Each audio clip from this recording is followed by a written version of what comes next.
Welcome to episode 59 of How Positive Are You?, our podcast series on the mysteries of AIDS, health, and the culture around them.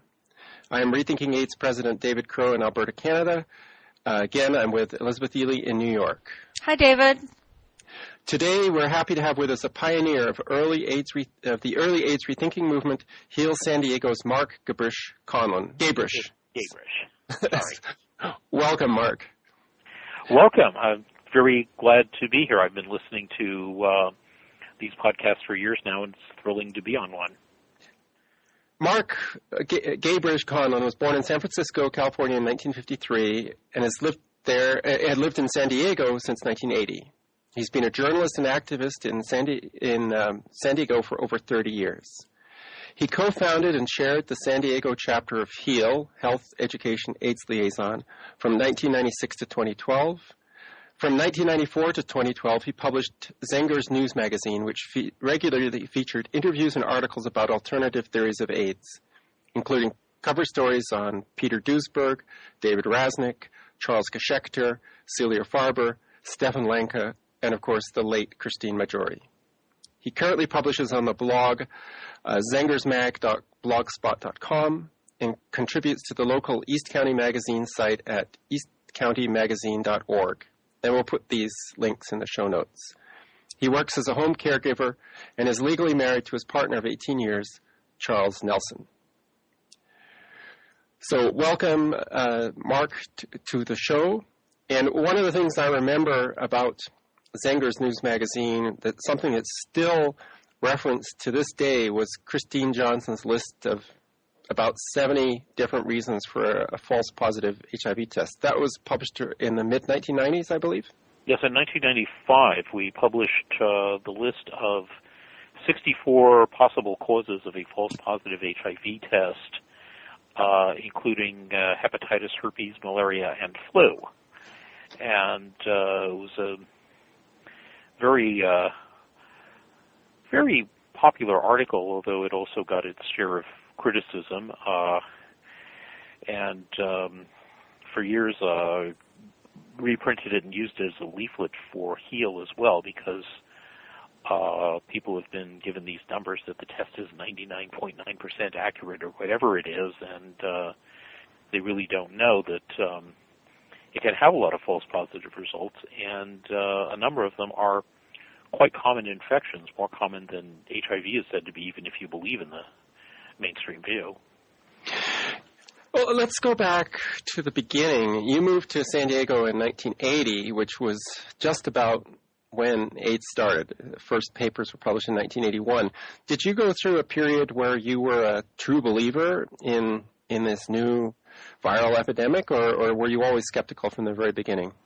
Well, I first heard of AIDS shortly after I came out as gay in late 1982, and I think just from the very beginning, from the time I first heard about it, the case stories seemed so different. Some people would get sick and die very quickly. Some people would linger a lot longer.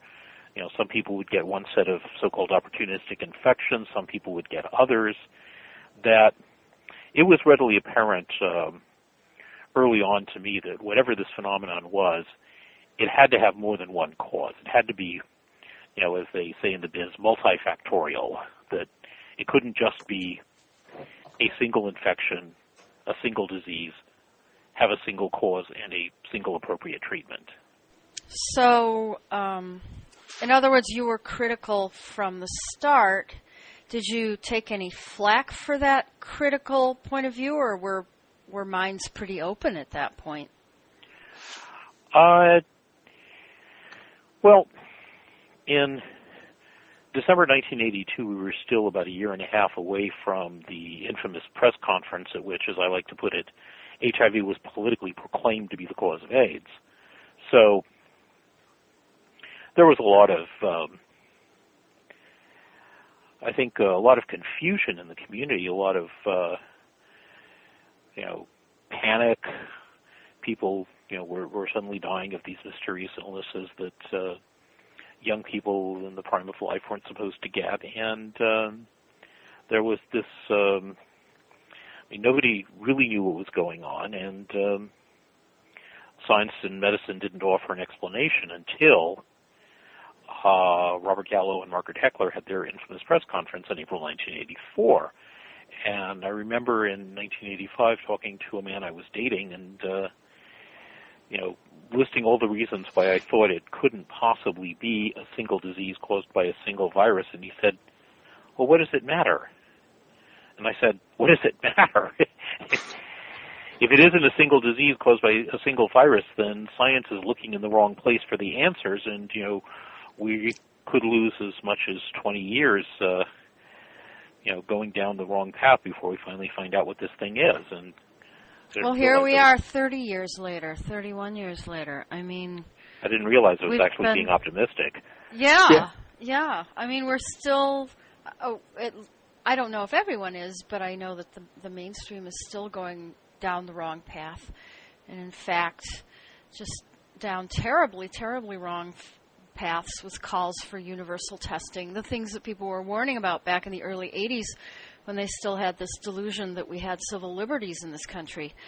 So where do you think we are now compared to where we were 32 years ago, 30 years ago? Well, we've actually seen kind of a bell curve where interest and anxiety about AIDS really crested in the early 1990s, which happens to be, according to the statistics, when the epidemic itself reached its high point. Of course, part of that was the fact that until 1993, the numbers were regularly being pumped up because more diseases were being added to the list of conditions associated with AIDS. Right. But, it was a very intense period where you had a lot of people in the gay community, or as I like to call it, the queer community, because I hate those god-awful initials, LGBT, that were absolutely panicked.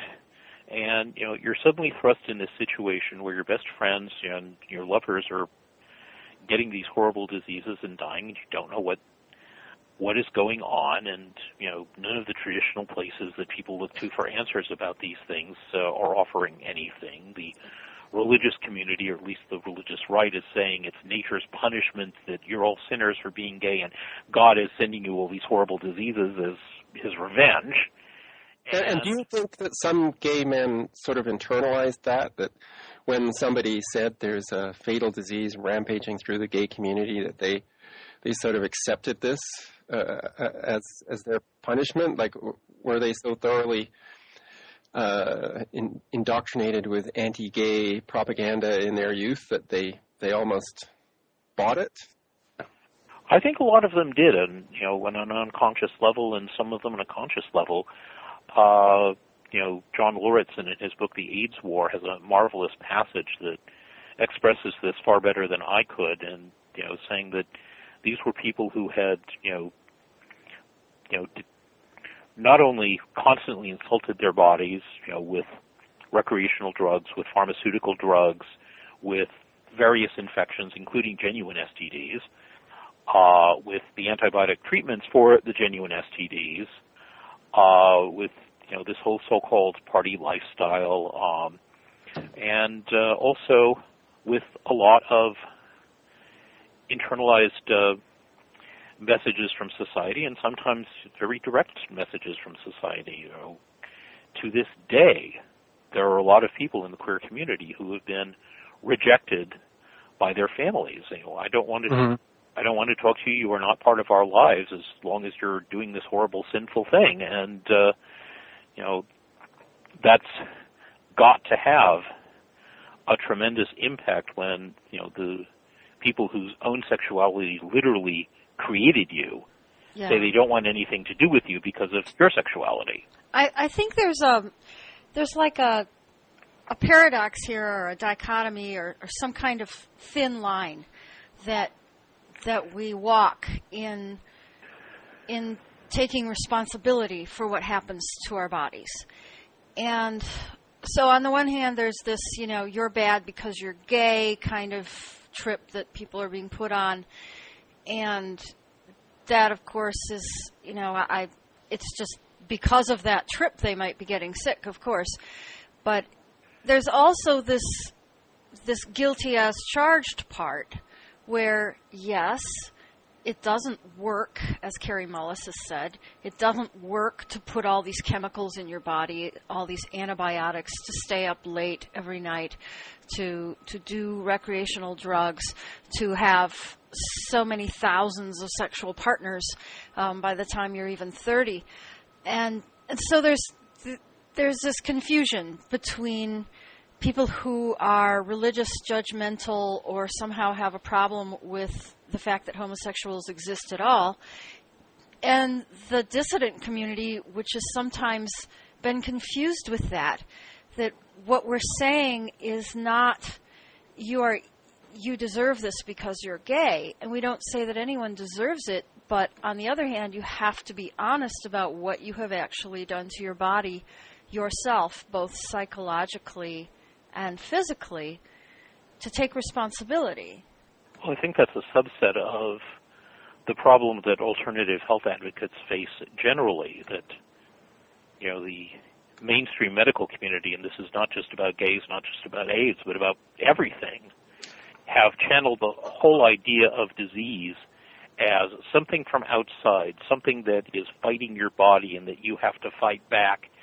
And through the treatments offered by Western medicine, they will help you fight back. They will poison it out of your body with drugs, or slice it out with surgery, or burn it out with radiation. And alternative medicine in general, at least if it's practiced correctly, will focus on why are you sick, not trying to put you in an arbitrary disease category, but say, why are you sick? What has happened to you? What have you done? What can you do to be more healthy? So it is, in a sense, much more an attitude of personal responsibility of, you need to get well. You need to work at this. You can't just trust the doctor to burn it out of you.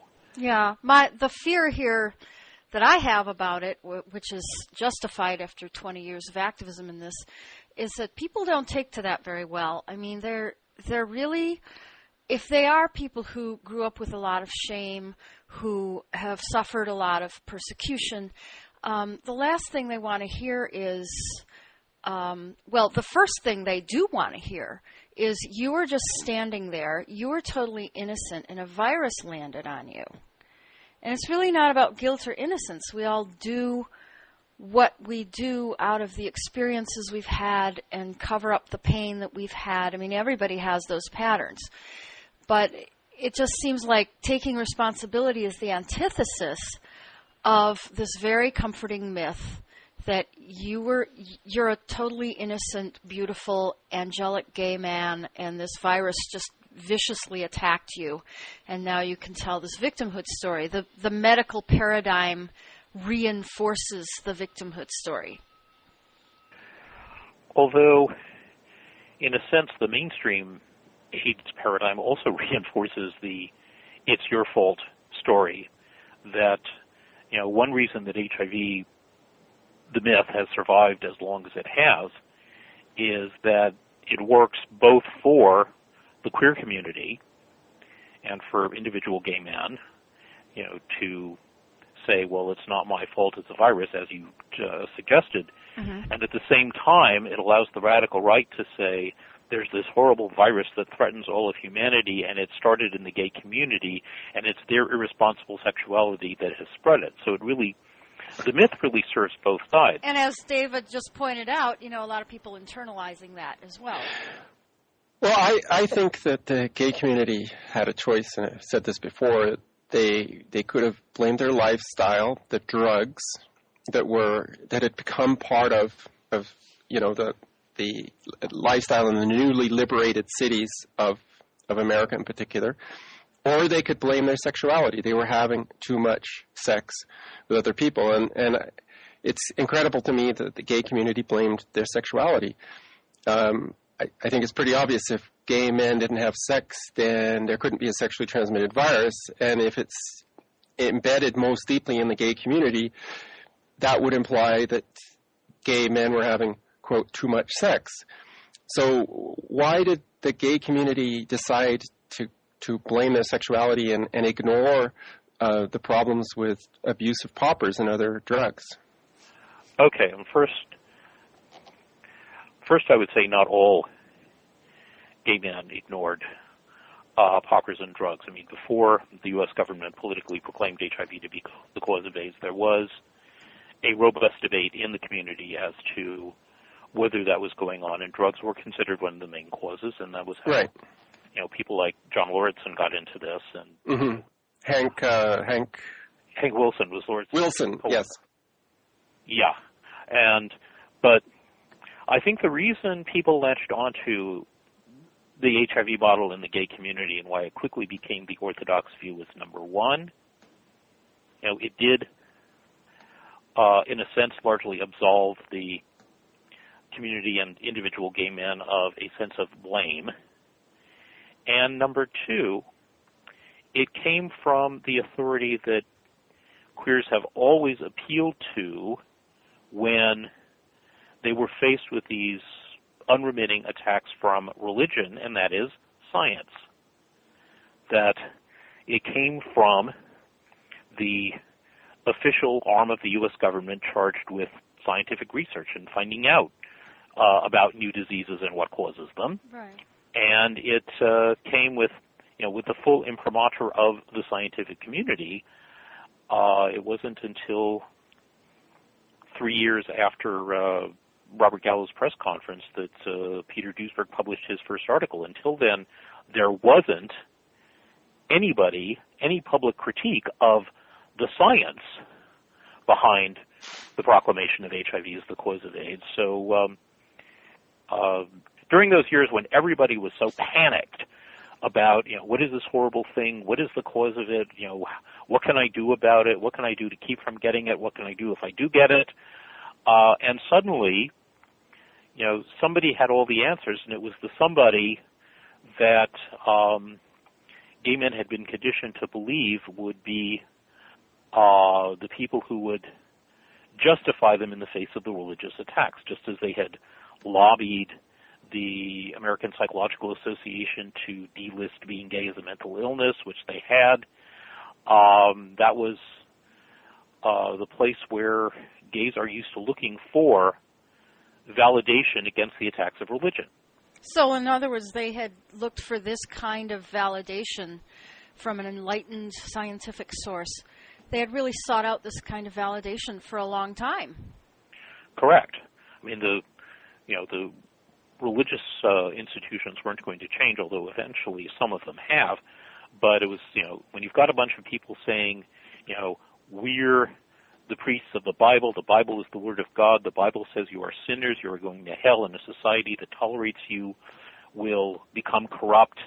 And the place people looked for that from the beginnings of the modern gay movement in the 1950s, the place people looked for an answer that would contradict that was from science. And then science later was quite happy to take the advice of the gay community, such as, we need a drug and we need you to slash your normal approval process and approve this drug faster than you've ever done it before. That's sort of also benefited both communities, because the gay leaders could say, we've done something, we've accomplished something, we've got the drug you wanted. And scientists could say, hey, we get drugs out so much quicker now with so much less effort than before. The drug companies had been looking for a way to attack the FDA approval process ever since the early 60s, when the thalidomide fiasco led to legal and policy changes that made it much more difficult to get drugs approved. So the drug companies would send their lobbyists to Congress, and they'd appear in public venues, go on television, hold meetings, and say, we need to speed up the drug approval process. And people would say, oh, well, that's just the drug companies talking because they want to rush drugs to market and make more money sooner. When you had a group of people who were threatened by or had a supposedly invariably fatal disease thronging the streets. You had thousands of people screaming, drugs into bodies. That was marvelous cover for the drug companies, and they realized, hey, we couldn't make this case ourselves politically, but these guys can make it for us and can get us what we want, which was speeding up the approval process, not just for anti-AIDS medications, but for everything. Yeah. And that's why the pharmaceutical companies gave hundreds of thousands of dollars to ACT UP and the Treatment Action Campaign and similar groups, and what they got out of it was a speeded up approval process for everything. Yeah. I think that has had consequences for the so-called rest of us with, barely tested drugs hitting the market and watching late-night TV and seeing half the ads for drugs that you might want to ask your doctor about, and the other half are for lawyers you might want to hire for the last drug you asked your doctor about that damaged your liver, kidneys, and God knows what all. But you see how much the whole paradigm benefited the economy, because you've benefited the drug companies, you've benefited the research establishment, you've benefited lawyers. I mean, who's not benefiting apart from the people who are dying from drug side effects? And who sometimes are clinging to the drugs even as the drugs are killing them. Yes. Yeah. Well, we talked about this in the last interview that we did with Felix DeFries, and it's interesting that it just painted a picture of the spiral staircase you go up with ever more powerful antivirals, which are basically antibiotics. I mean, there's a small distinction there, but ever more powerful chemicals to nuke the supposed creepy crawlies in your body, and then they develop resistance, not HIV resistance, but all these other fungal and viral and bacterial infections, until you have to take the next generation drug and the more expensive drug, and until at the end of it you could even be doing well. Some people actually do, but there's no way down off that except to jump. You keep chasing yourself up the spiral staircase. Well, it's especially true with AIDS, because the way AIDS has been defined, by definition, no one is ever cured. By definition. It is. And that's a very profitable, that's like cancer. I mean, you're not allowed to talk about a cure for cancer, although they sort of, the word slips out sometimes, but basically they say we're doing the best we can, but there will... And even in cancer, patients are told that if their cancer goes into remission and they're cancer-free for 5 years, they are considered cured. So even cancer patients have an out from this that AIDS patients do not. Right. Right. So now we have people supposedly living with HIV. I love that propaganda. It's so rich about living with HIV like living with diabetes, which can't be anything but profitable for these drug companies. Yeah, no, when I was running the HEAL meetings, I would sometimes get people in there who said, well, AIDS is a conspiracy of the pharmaceutical industry to kill gay men. And I said, wait a minute, that's totally ridiculous. It's not a conspiracy because the pharmaceutical industry, like any other, is in business to make money. And they can't make money off of corpses. If you're a drug company and you have a choice of selling somebody one drug for 3 years or selling them 3 drugs for 30 years, you're going to want to sell them 3 drugs for 30 years. It's not about killing people. It's about keeping them alive and keeping them as customers. Mm-hmm. So they're never cured, but they've gotten to a generation of drugs now that doesn't kill you as fast as, say, AZT did around 1990. Right. I've pointed out many times that we know that people on the current HIV medications live longer than the people on the old ones. We do not know whether the people would be living still longer if they were not on drugs at all. And the reason we don't know that is that the research that would answer that question is not being done.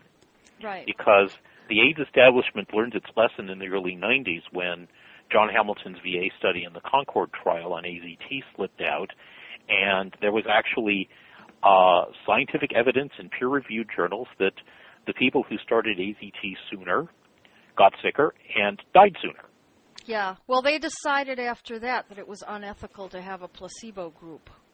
Right. So that all we know is that the people on the new drugs live longer than the people on the old drugs. And, from the evidence, as I've pointed out many times, our side can't say that they do better without any drugs, and their side can't say they're doing better with the drugs than they would if they weren't taking anything, because the information simply is not there. Now, you can use a certain degree of common sense to look at the side effects and wonder why, if you're perfectly healthy, for not manifesting any symptoms, you've just been told you're HIV positive, but other than that, you're totally fine, why you would need these drugs. And the only reason is people have been socialized to believe that an untreated HIV infection will lead to horrible diseases and an early death. And that's the fate that people are scared of, and the reason they will take these drugs in spite of their side effects. I call it meeting out death in tiny doses. In other words, death is this thing we just can't control. It's this, this bat flying around, and you never know where it's going to go next or what it's going to land on. And it could happen to you 20 minutes from now. It could happen to you 20 years from now. But if you're on these drugs, you're meeting out death in little doses. So at least you have some illusion of control. That's an interesting way to put it, that really the whole system of Western medicine, as I pointed out earlier, has sold people on the idea that disease is this invader that comes out from outside of your body and tries to take you over, and that you need to fight back, and these wonderful medications from the pharmaceutical industry, are the weapons with which you will fight back. And, as I said, Western medicine's whole paradigm is, you either poison it out of the body with drugs, or slice it out of the body with surgery, or burn it out of the body with radiation. And for diseases that actually are caused by a single readily identifiable foreign microbe that can be treated that way, Western medicine works wonderfully. And which diseases are these? I'm trying to think of one. Well, I think it works wonderfully and quickly. The problem is that, as we've discussed before, that the side effects kind of add up, and you're up the spiral staircase of antibiotic resistance. But, the point is well taken. I think that, Western medicine can heroically save your life through these things if you are seriously in the emergency room or something. Yeah, things like staph and strep infections that we know how to do. At least we did know how to deal with until we overused antibiotics so much that those organisms developed resistance to them. Which is the other thing. I like to say that antibiotics are a marvelous rifle bullet that we made the mistake of using as a shotgun shell. Or maybe an assault rifle. Let's not talk about the assault rifle. Yes.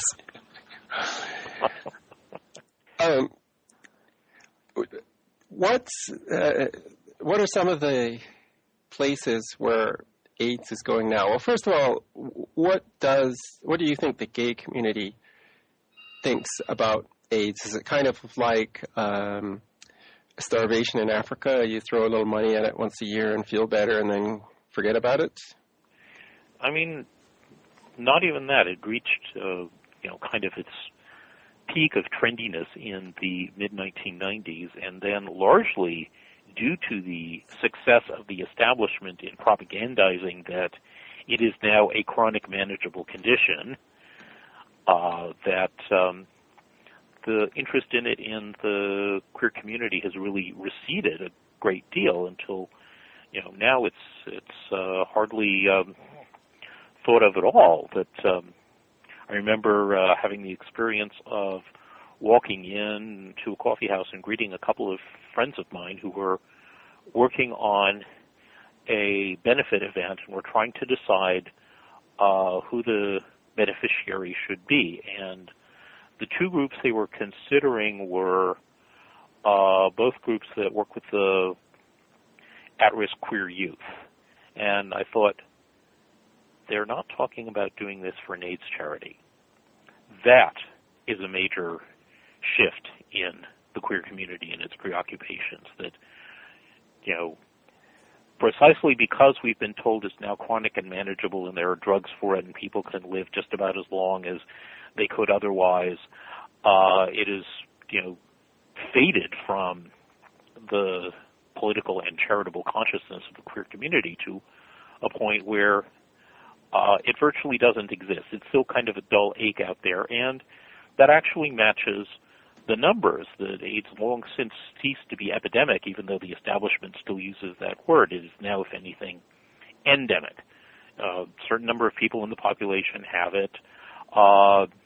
It has, you know, remained resolutely concentrated within the so-called risk groups that were established early on, and which itself is strong evidence that it is not a microbial disease and not a contagious one. But so, you know, it's largely been forgotten. I, you know, like to say that AIDS has ended the way T.S. Eliot said the world would, not with a bang, but a whimper.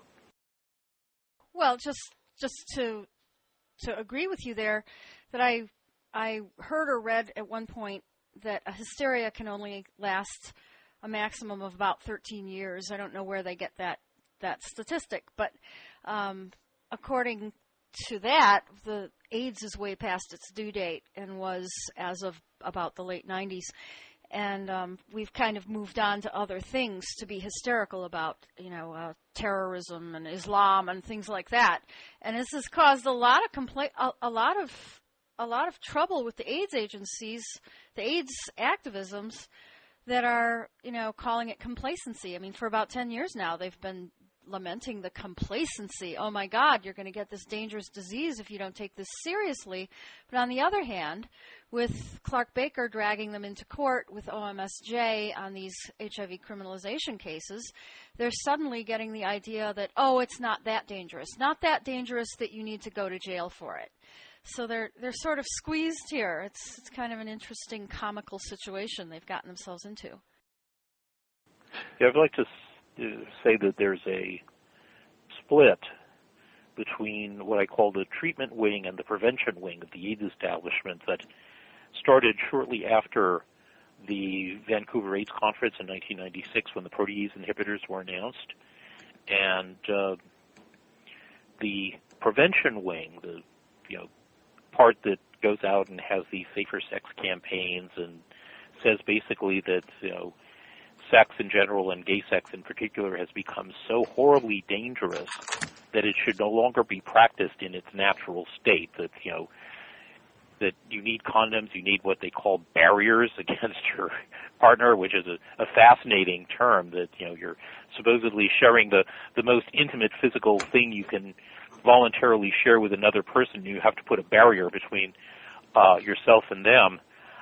There's a lot of quasi-religious stuff in the whole safer sex thing. I pointed out the comparison between people like Jesse Helms, who said that gay sex was so dangerous it shouldn't happen at all, and the AIDS prevention people, many of them gay themselves, saying that gay sex is so dangerous it shouldn't happen at all in its natural form. Well, you know, they're just grossed out. Yeah, and I even at one point, you know, my husband Charles thought I was reaching on this one, but I pointed out the rather interesting similarity between the shape of a communion wafer and the shape of an unwrapped condom. That they are about the same size, they are both round, they are disc-shaped, and they are both objects used in religious ritual, and their purpose... They bring you salvation.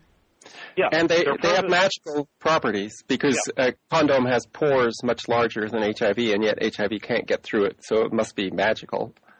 Well, I've asked several times, particularly since I had a long enough memory to remember the great herpes scare of the early 80s, just before AIDS broke, and back then we were solemnly being warned that condoms could not protect against the herpes virus because herpes could go straight through them, and the herpes virus is considerably larger than HIV is supposed to be. So I've asked on several occasions, well, if condoms don't prevent herpes because herpes can pass through the pores in them, how do condoms prevent HIV? And the only even remotely convincing answer I got, and it was from a friend and former partner of mine with an engineering background rather than a medical or scientific expert, was that the real problem with HIV was not HIV itself, but HIV once it infected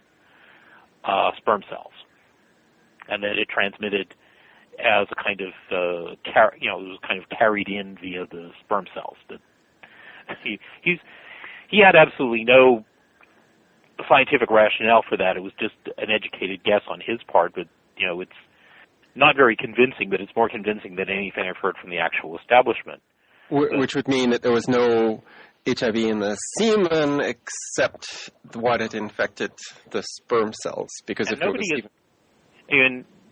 nobody has actually documented that, if you regularly use condoms during sex, you're less likely to become, quote, HIV positive, unquote, whatever that means, than if you don't. It is simply assumed, like so much of the so-called science of HIV/AIDS. But, getting back to the point I was making earlier, you have the prevention wing, which was getting more intense and more moralistic and is really the part of the AIDS establishment that is pushing these horrible laws saying that, if you're HIV positive and you have unprotected sex with someone, that should be considered murder. And then you have the treatment wing, which is trying to sell people the whole thing, saying it's a chronic manageable condition, and as long as you take these, horrendously toxic and horrendously expensive drugs and take a lot of them, since, one of the innovations as the AIDS establishment progressed was that you couldn't get by on just one drug. You had to take all these drugs. But that through all these drugs, we've succeeded in making it a chronic manageable condition. And when you tell people it's a chronic manageable condition, it's a lot more difficult to keep them scared about getting it. So right. the prevention wing has, over the years got more and more hysterical, and one of the things they latched onto was the side effects of the drugs. I remember going with another HEAL person to crash an AIDS prevention meeting, and suddenly we just looked at each other because the speakers who were running this meeting were going on and on about the horrible side effects of the drugs, and I turned to my friend and said, "My God, they sound like us." Yes. Yeah, well, we're sounding a lot more like them lately, too, I have to lament. I personally think that the prevention group has lost out, because the new, quote, innovations in drug therapy are things like giving drugs to HIV-negative people to prevent them getting infected, giving drugs to HIV-positive to prevent them infecting their partners. So the drugs, in my opinion, have squeezed out the vaccines and have squeezed out the whole emphasis on prevention through safe sex condoms, behavior changes, abstinence. What was it that they had in Africa? ABC, abstinence, something, and then condoms. Be faithful and then condoms. Yeah, abstinence, be faithful, condoms. That's pretty much all gone by the wayside, because everybody says, well, it's way easier that I just take a drug every day and then I can have as much sex as I want. I don't need to change my lifestyle. And I think and it's also far more profitable for the drug companies, much more money in selling drugs than condoms. And it's also, there's also been a cultural change in the gay community that's made our attitudes towards sex a lot more like straight people's attitudes towards sex. That, as the AIDS thing has receded, the demands that the queer community is making on an official level are for things like being able to get married, to serve in the military without discrimination, all these markers of acceptance into the broader society. So that gays are becoming as hypocritical about their sex lives as straight people, that we're not supposed to. Yeah, we're not supposed to have a lot of sex with a lot of different people. We're supposed to, like the old joke, the guy comes to his mom and his mom says, "Why don't you find a nice girl and settle down?" And the guy says, "Mom, I'm gay." So mom says, "Well, in that case, why don't you find a nice boy and settle down?" So that's what, the current generation of gay men is being told to do with their sexuality, find a nice boy and settle down. And, as much as I support marriage equality and as much as, my husband and I grabbed the first opportunity we had to get married after 13 years together, one of the concerns I have is that at some point gay people who choose not to get married will have the same opprobrium attached to them, the same social prejudice and even hatred that straight people who choose not to get married have today. But and speaking of opprobrium, how can you talk about the reaction of the AIDS missionaries against Heal, against Zengers? Like, what were some of the things that happened to you while you were trying to get alternative ideas out into the community? Oh, a boycott of our publication to make sure we couldn't get any advertisers that was organized, I found out years later, by the AIDS Foundation San Diego. Of course, I loved it when the AIDS Foundation San Diego collapsed of its own corruption, and I was able to have the satisfaction of publishing an article in Zengers about their demise. But that must have tasted sweet. Yeah, it was nice. I mean, I was sorry for my friends who had helped build that organization and tried to work within it to do what they thought was good for the community. But it was it was nice in a way that for a while it really was this very intense thing. I mean, people would write me or call me or email me and say, I'm doing wonderfully on the medications, how dare you say this, your words are killing people. It got pretty tiresome, and I said much the same things that Lordson and Christine Matore and the others were saying of how can giving people accurate information representing another point of view on these issues and letting people decide for themselves, how can that be killing people? How can information be deadly? How can you how can you be killed by knowing more about what is going on about a potentially dangerous situation than knowing less about it? Well, these are the people whose slogan is silence equals death, right? Whatever Yeah. happened to that? We're the people who are not silent. We're the people who are not dead. Well, they wanted, they wanted to proclaim the gospel of the AIDS establishment and silence everybody who disagreed with it. That was the, that was the part where they thought talking equaled death. That saying, wait a minute, is this really what's going on? Just the questions that we're trying to ask of, does the science make sense?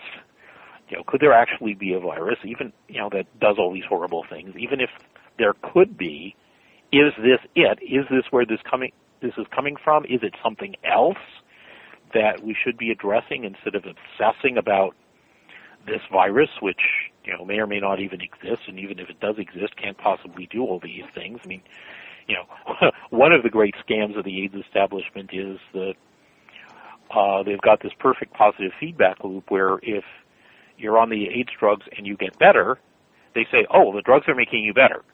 If you're on the AIDS drugs and you get worse, they'll say, well, the virus has mutated so it's resistant to the AIDS drugs, which,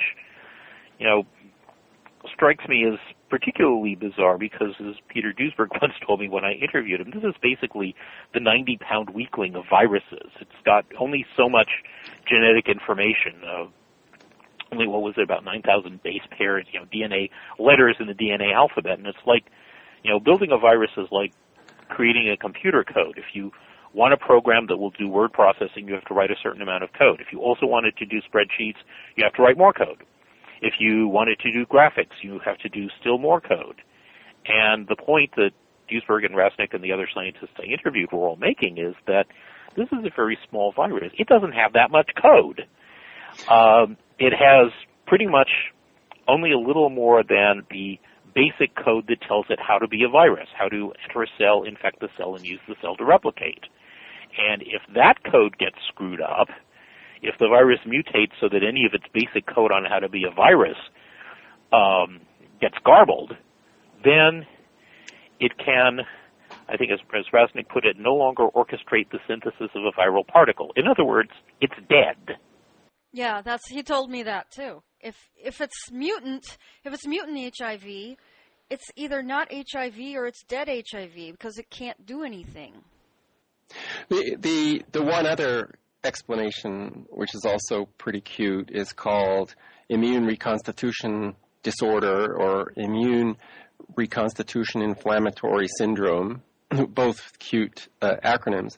And that's the belief that the drugs reconstitute the immune system. And the reason you're getting sick is because the immune system is fighting the virus. In the battle, you have all kinds of AIDS-defining diseases. So if you take the AIDS drugs and get AIDS shortly after, that's blamed on your immune system, not the drugs. It's another good way out of admitting drug toxicity. I've noted the problem that Clark Baker has also written about withdrawal symptoms. These things, they're like some kind of class of narcotic that if you try to go off them, certain drugs like Sustiva and Atripla, which is partly Sustiva, you will have withdrawal symptoms, which will, of course, mimic the symptoms of AIDS, whatever that is. Just you'll get sick. So you're on the drugs, you're doing okay. You decide you want to go off them because you're not doing okay in some little way. And then you're really not doing okay because you're in withdrawal from something that's as strong as heroin. That's not a very pleasant experience to go through. And people have said, how can you tell me to go off my AIDS drugs? I get AIDS as soon as I go off them. It's a heads we win, tails you lose situation for the drug companies. Yeah, I mean, it's amazing that they've been able to create these chemicals that have such far-reaching effects. That what one thing David Rasnick said to me was that it's not AIDS was not created by a conspiracy, but a conspiracy is basically what is keeping it alive. Well, I think medicine is kind of a conspiracy of self-interest, that doctors are indoctrinated in a certain way of seeing the world, and it just happens to be a very profitable way to see the world. If you can actually give your patients things that sometimes make them sicker, that they will have to come back to you. And somehow we don't see that somehow we don't see that the drugs that are making us sick could be stopped. We need to go back to the doctor and say, what else should I get? Yeah, I know that's been kind of this daisy chain, and it's not just in AIDS, it's in a lot of other things. That when you get the side effects from one drug, your doctor will put you on another drug to control the side effects of that drug, and then a third drug to control the side effects of the second drug, and on and on and on, until you're on this whole daisy chain of drugs that are making drug companies enormous profits. Well, so the guy who's really been brainwashed is the doctor. Absolutely. I told Elizabeth when we were setting up this interview that I've frequently made the comparison between indoctrination into a religious cult and medical school. That, when you join a religious cult, your ordinary schedule is totally screwed up, you're kept sleep deprived, you're given huge amounts of esoteric information that you're supposed to read and then recite back to the cult leader to make sure you understand it the way he or she wants you to, and you're so inundated with this stuff that there's no way you can either think critically about the information you're getting from the cult leader, or check it against anything from any other source. And medical school works exactly the same way. You're kept up to all hours of the night. Your schedule is totally screwed up. You're kept sleep deprived. You're given all this esoteric information. You're regularly tested on it.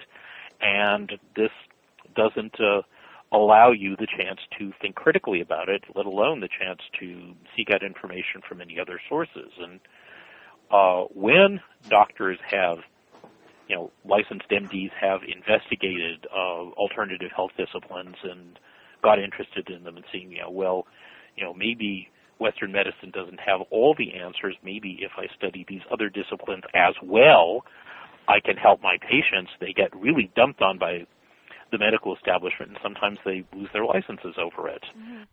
So when these AIDS patients who decide to go dissident suddenly bring it up to their doctors and expect to have a decent discussion, you're not going to have a decent discussion with someone who has been indoctrinated themselves and can't find their way out of it. And the real tragedies are the people that I was just mentioning, the doctors who have over time realized the limits of their understanding of medicine, of what was taught to them in medical school, and sought out alternative disciplines and realized that they are putting their licenses, their livelihoods, their ability to practice medicine at all at risk by going beyond the standard paradigm of Western medicine. So the doctors who work themselves out of this strict reliance on one set of ideas about what constitutes health, what constitutes illness, what constitutes treatment, in some ways they're the most tragic figures of all, because they suddenly realize that there's a whole system out there to punish them if they actually try to use that knowledge to help their patients. It's a very unforgiving system, and everybody hides behind, what do they call it, state of the art, or whatever the protocol is. If you use the protocol, you're safe because everybody else is doing it, even if you kill your patient. But if you kill your patient, it's not your fault. You were doing the right thing. Yes. These people genuinely believe they're doing the right thing. That's the heartbreak in all this. Yes. Could we talk about something a bit more positive, a bit more uplifting, perhaps, than talking about AIDS doctors, which is probably one of the most depressing things. It's making me reach for my Prozac. But like Dr. Robert Wilner said, they don't know what they don't know. Yes, but what have you seen in your work with Zengers and most likely with HEAL in terms of people's lives being changed once they got access to alternative information? Well, I mean, I'd like to be able to parade a case study of someone who got off the drugs and felt wonderful, but I know there are people like that out there. I mean, some of them simply don't like to talk about it because, the very act of talking about it, especially in public, will put them back into the AIDS mindset, because a lot of times what you have to do in order to get over this whole HIV/AIDS paradigm and stop being sick is, stop thinking about it. And that means stop talking about it. Exactly. Stop living in the AIDS world and just forget about it. So I think a lot of the people who are living healthy lives with so-called HIV positive test results and have either never taken the meds or stopped them are just not willing to talk about it. They don't want to go there. They're aware of the mind-body connection and don't want their minds living in that reality anymore, and that means they're not going to be standing in front of audiences in large halls delivering testimonials about how wonderful they feel without the meds. But I do know that people,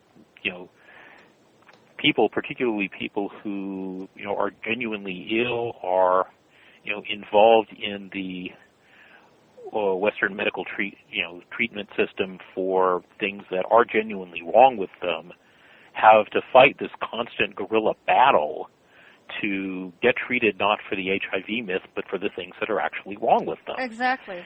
And those are the stories that I kept hearing in HEAL. People, talking to their doctors, saying, my doctor wants me on the HIV meds, and he's being very insistent about it.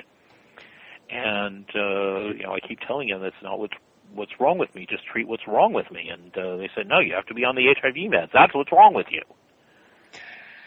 Yeah, we've seen that a lot too. Like the case of Carrie Stokely, who was unable to get treatment for a serious problem that had nothing to do with HIV or AIDS, and in the end, I think it killed her. We've been talking for about an hour, so Beth, do you have a last question for our guest Mark today?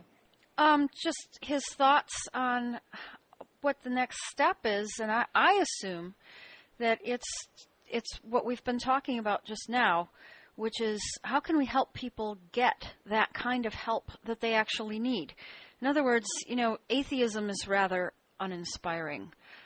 Just saying we don't believe this and we don't know that and we don't get into that. You don't really rally people or bring them hope through a negation of something. You bring them hope through things that they can do to improve their lives. And you've talked a lot about how AIDS is sort of over. It's sort of, they've gotten into this complacent state where they can't even get people excited about, safe sex. So, it's going out with a whimper. Well, I would like it not to go out with a whimper. I'd like something to come in with a roar, being how we can help people. So how do you think we can help people? First, keep them from getting tested, because that's the entry point into the whole myth. That the whole thing is, I've had some interesting conversations with people asking me, what's your HIV status? And I say I have no idea, and I have no intention of finding out. It is an irrelevant piece of information, and depending on the person, that can be either a great conversation starter or a conversation stopper. One of the last people I dated just before I started my current relationship was someone who, after we had sex, told me I'm HIV positive, and I said, so? And he kind of looked at me because that wasn't what he was expecting. He was expecting either, he was expecting perhaps sympathy, perhaps anger. We just had sex and now you tell me you're HIV positive? He wasn't expecting, so? Yeah, of one sort or another. He was not expecting, big deal. So, okay. He was expecting drama. No, I was just saying, so? It was just like, he was expecting me to be emotionally moved by that sort of information. I think, if more and more gay men just get out of the mindset that this is important, then that's a victory. Maybe not the shout it from the housetops victory that we've been hoping for all these years, but a victory nonetheless. And that's why you have things like calling for, the National Prevention Council, or whatever that group is, calling for universal HIV testing, calling to make it as automatic as cholesterol, because the AIDS establishment is losing. It looks like they're triumphing, that, nobody's talking about the alternatives, but nobody's talking about the mainstream either. They're trying to jumpstart the marketplace because people are not taking this seriously, and they're not, they're not buying into the mindset. And that's why you have things like pre-exposure prophylaxis. If they had started that campaign of selling HIV negative people on HIV drugs about 15 years ago, it might have worked. This time it was just met with a yawn from the gay community. We're just way beyond that. Mark, I'd like to thank you for being with us. You've given us a real insight into some of the history and psychology of this mental disorder that's called belief in HIV and AIDS, and I think the listeners to How Positive Are You? I call it a mental disorder. I think it's more like a myth. A myth, okay. Well, they accuse us of having a mental disorder. Yes. It serves a lot of the same purposes as any other myth. It gives a sense of understanding and purpose to your view of the world. That That's right. as I pointed out at the beginning of our talk, it was AIDS was a major blow to the gay community. We thought we had this that we were on a path to liberation, and suddenly we're getting these weird diseases, we're dying, or all these horrible things are happening, and the myth explained that, just as a religious myth explains creation.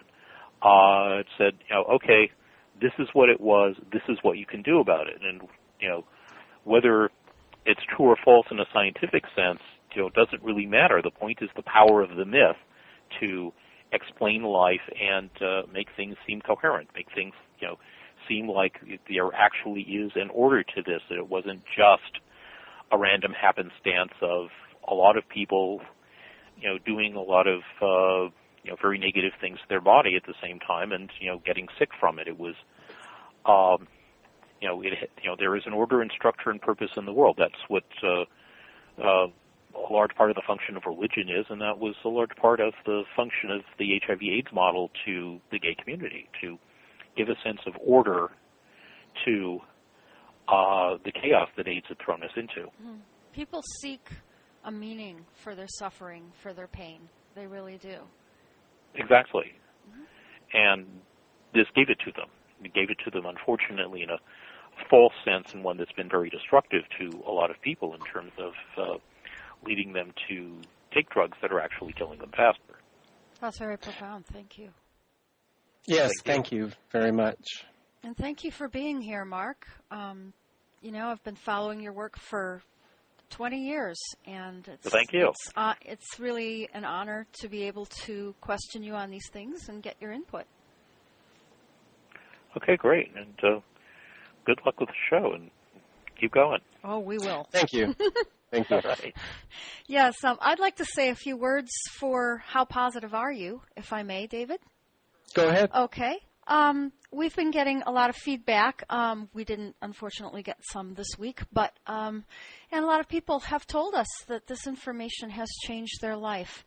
And looking back, I remember AIDS being referred to as an information disease.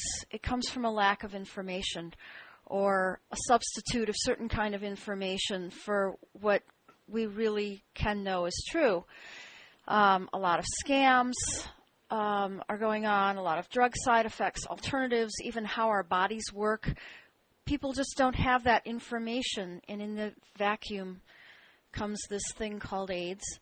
So it follows from that we get our healing from more access to information, more possibilities, not less. As Mark said earlier, we're not denialists. We're not cutting people off from information. We're giving them more.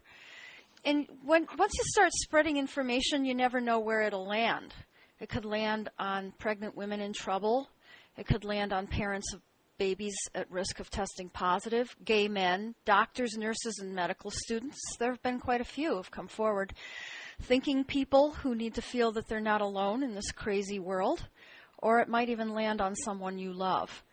So what I'm asking you to do is to please help us spread the word and be a part of this. We want you to participate in any way that you can. If your talent is making money, if your talent isn't volunteering or spending time on this, maybe your talent is making money. You're focused on that. Hey, please send some, okay? You can contact us through howpositiveareyou.com, and we'll tell you how this might even be tax deductible.